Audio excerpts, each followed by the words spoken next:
நெருப்புங்கிறது ஒரு சுத்திகரிப்பு வேலை செய்யக்கூடியது. தங்கத்தையும் சுத்தம் செய்யறதுக்கு நெருப்புல தான் போடுவாங்க. ஆத்மாங்கிற தங்கம் அழுக்கு சேர்ந்து போச்சு. அழுக்கு என்ன? வேண்டாத குணங்கள், இந்த விகாரங்கள், பாவங்கள், இதெல்லாம் தான் ஆத்மாவில் சேர்ந்த அழுக்கு. அந்த அழுக்கு நீங்கணும்னா யோகத்தீயில நம்ம இப்போ போடணும் ஆத்மாவை.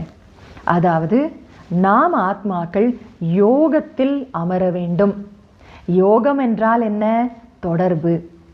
மனம் புத்தியால் பரமாத்மாவோடு இணைதல், தொடர்பு கொள்தல், தியானித்தல். இவ்வாறு நம்ம மனசு பகவான் பக்கமாக நம்ம லைக்க செய்யும் பொழுது பாவமான எண்ணங்கள் அழிந்து போயிடும்.